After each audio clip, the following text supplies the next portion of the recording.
Hello friends, ज्ञान study classes YouTube channel में आपका फिर से स्वागत है। और इसके विषय को लेकर आए हैं वह है sources of ancient Indian history, यानी प्राचीन भारतीय इतिहास की जानकारी के कौन कौन से साधन या स्रोत हैं। तो सबसे पहले हम देखते हैं कि इसके पहले कि इतिहास को जानकारी के लिए जो है कितने भागों में इतिहासकारों ने बांट करके इसकी जो है अध्ययन किया जाता है। तो सबसे पहले हम देखते हैं कि जो है इतिहास के बारे में। इतिहास का भी जो है परिभाषाएं भी जो विभिन्न इतिहासकारों ने विभिन्न अपने अपने मत के अनुसार जो परिभाषाएं दी है। जैसे बहुत सारे से छोटी मोटी रूप में जो है जो बीती हुई कहानी को जो इतिहास कहते हैं। ऐसा नहीं है, क्योंकि इतिहास क्या एक भौगोलिक खंड विशेष का, एक काल विशेष का सामाजिक, धार्मिक, आर्थिक और राजनीतिक उसकी परिप्रेक्ष्य में उसकी सभ्यता, उसकी संस्कृति की आलोचना, उसकी तर्क संगत मानवीय यही शिक्षा पर एक विधा है। यही इतिहास की परिभाषाएं जो है। तो हम सबसे पहले देखते हैं कि जो है इतिहास को जो है कितने भागों में जो है बांट कर जो है अध्ययन करते हैं। तो सबसे पहले हम देखते हैं कि जो है ये जो है प्रागैतिहासिक काल। क्या है? प्रागैतिहासिक काल। तो प्रागैतिहासिक काल में हम देखते हैं क्या है, प्री हिस्ट्री इसको बोलते हैं हम लोग, प्री हिस्ट्री। और दूसरा हम देखते हैं प्रोटो हिस्ट्री, प्रोटो हिस्ट्री। तो प्रोटो हिस्ट्री में यानी आदि इतिहास काल, आदि इतिहास। और तीसरा हम देखते हैं हिस्ट्री यानी इतिहास। तो इतिहास हम देखते हैं ये तीन भागों में बांटकर जो है ये अध्ययन किया जाता है इतिहास को। सबसे पहले क्योंकि इतिहास की जानकारी के स्रोत से पहले हमें जानकारी होनी चाहिए कि प्रागैतिहासिक काल क्या है और प्रोटो जो काल क्या है और हिस्ट्री क्या है। तो हम लोग जब इतिहास पढ़ेंगे हिस्ट्री, तो सोर्सेस ऑफ एंशिएंट हिस्ट्री, तो सबसे पहले हमें जानकारी होनी चाहिए कि प्री हिस्ट्री जो है ये प्रारंभ से जो है बीसी 3000 तक जो है पढ़ना है। यानी कहने का मतलब कि ये जो शुरुआत जो पुनर्वासन काल जब हुई थी, तो जिसके बारे में हमें कोई लिखित साक्ष्य प्रमाण नहीं मिला है, तो वही जो है प्रारंभ से 3000 ईसा पूर्व के बीच में रखते हैं, उसे बोलते हैं हम लोग प्रागैतिहासिक काल, प्री हिस्ट्री। दूसरी हम जो बोलते हैं आदि इतिहास काल, जिसको हमें जो है जिसके बारे में हमें कोई लिखित साक्ष्य तो मिलता है पर जो है उसे पढ़ा नहीं जा सका है, या तो एक प्रकार के दूसरे प्रकार के जो है परमाणु साक्ष्यों से कोई पुष्टि नहीं हो पाती है। तो ये हमें जो है बीसी जो है 3000 से लेकर जो है यानी बीसी 600 तक जो है हमें रखते हैं इसको। तो ये हम रखते हैं। तो इसके अंतर्गत हम देखते हैं इंडस वैली सिविलाइजेशन है, वैदिक युग है। तो ये आदि इतिहास के रूप में है ये हमारा। अब हम देखते हैं कि ये जो है बीसी 600 से लेकर अब तक हम लोग जो है पढ़ते हैं ये जो हमारा इतिहास। अब हम लोग पढ़ेंगे कि सोर्सेस ऑफ एंशिएंट हिस्ट्री के अंतर्गत जो है कौन कौन से साधन हैं जो हमें जानकारी मिलती है। तो सबसे पहले देखते हैं ये प्राचीन भारत के इतिहास की जानकारी के लिए दो भागों में बांटकर अध्ययन करते हैं। तो सबसे पहले हम देखते हैं कि जो है साहित्यिक स्रोत। दूसरा हम देखते हैं पुरातात्विक स्रोत। तो पुरातात्विक आर्कियोलॉजिकल जो है आर्कियोलॉजिकल सोर्सेस, ये हमारा जो है लिटरेरी सोर्सेस। तो लिटरेरी सोर्सेस के अंतर्गत हम देखते हैं इसको भी हम बांट करके अध्ययन करते हैं। और हम जो है पुरातात्विक स्रोत में हम देखते हैं सबसे पहले ये जो है सिक्के जो है, क्योंकि जो पहले हमारे जितने भी है सिक्के से हमें जानकारी मिलती है। दूसरा जो है स्मारक है, जो टूटे फूटे स्मारक जितने भी सारे खंडहर हैं उससे भी हमें जो है प्रमाण मिलती है। जैसे कार्बन 14 जो है पद्धति है, जो उससे हम लोग में पता चलता है कि कितने सालों वर्षों के हैं। तो इतिहास ये सिक्के, स्मारक है, अभिलेख है। क्या है? अभिलेख है। इसके अंतर्गत स्तंभ लेख है, स्तंभ लेख। इसके बाद हम देखते हैं चित्रकला,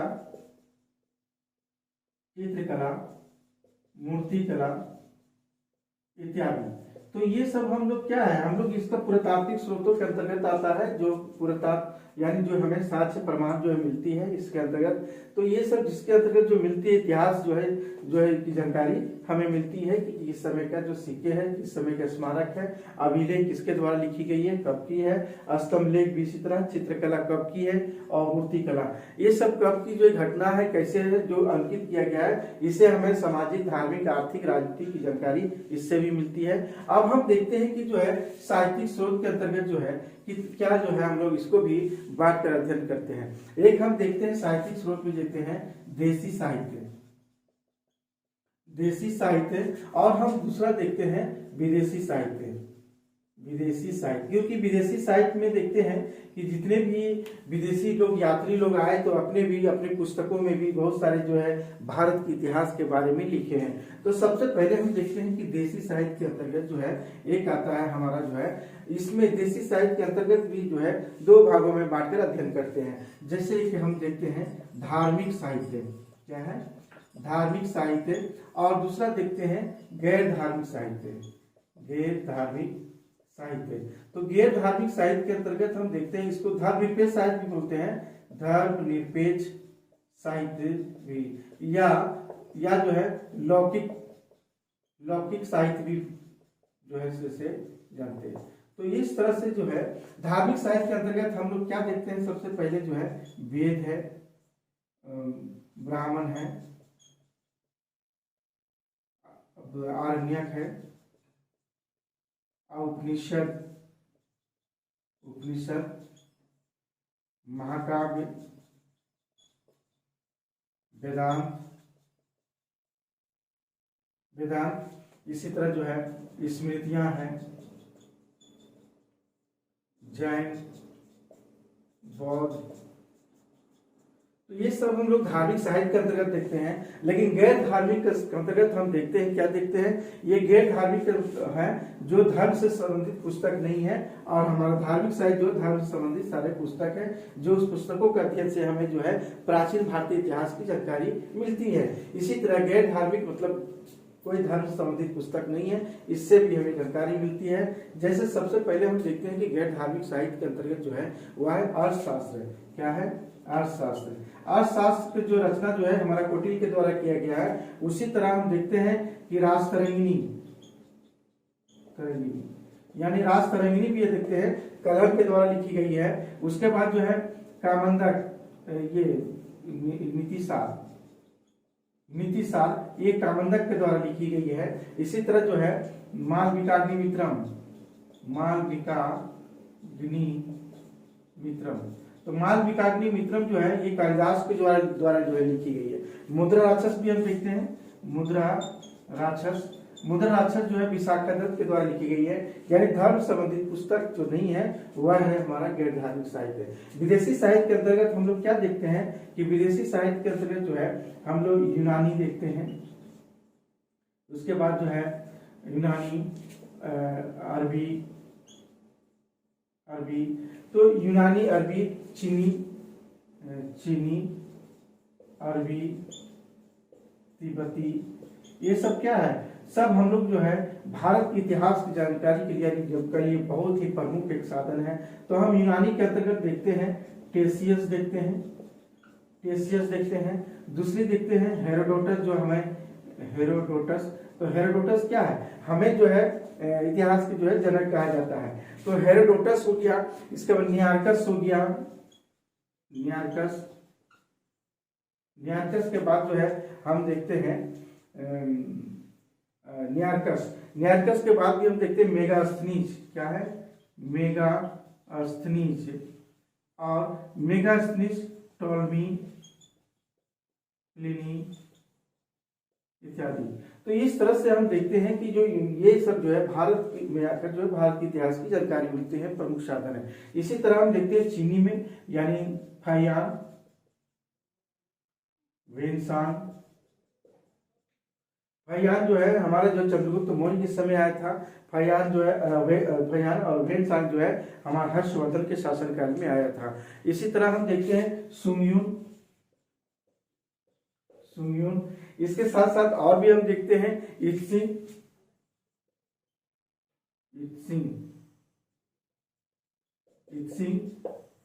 विली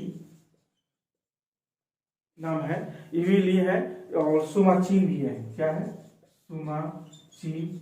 इसके अंतर्गत अरबी के अंतर्गत हम क्या देखते हैं, अरबी में हम देखते हैं अलबेरुनी का नाम आता है। अलबेरुनी जो है गजनी कवि के साथ जो है भारत आया था। भारत के इतिहास के बारे में पूरी तरह से जो है ये भी लिखी है अल-बिरूनी ने। इसी तरह जो है अल-मसूदी भी जो है इतिहास की जानकारी के लिए जो है बहुत ही प्रमुख साधन है इसका है। इसी तरह जो है सुलेमान अल-बिलादरी। इसी तरह देखते हैं तिब्बती में जो है लामा तारानाथ, ये कंग्यूर और तंग्यूर जो है इनके पुस्तक का नाम है, तो इन्होंने लिखे हैं तिब्बती का।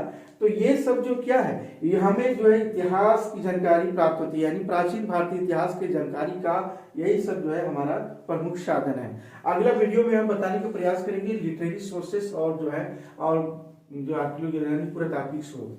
तो लिटरेरी सोर्सेस यानी साहित्यिक स्रोत के अंतर्गत जो पूछा जाता है प्रश्न जो है ये हमारे जो है प्रतियोगिताओं परीक्षाओं में भी पूछे जाते हैं कि प्राचीन भारतीय इतिहास साहित्यिक स्रोतों का जो है उल्लेख करें या हमें जो है पुरातात्विक स्रोतों का भी उल्लेख करें। ऐसे प्रश्न पूछे जाते हैं, तो हम जो है अगला वीडियो में हम ये सब बताने का प्रयास करेंगे।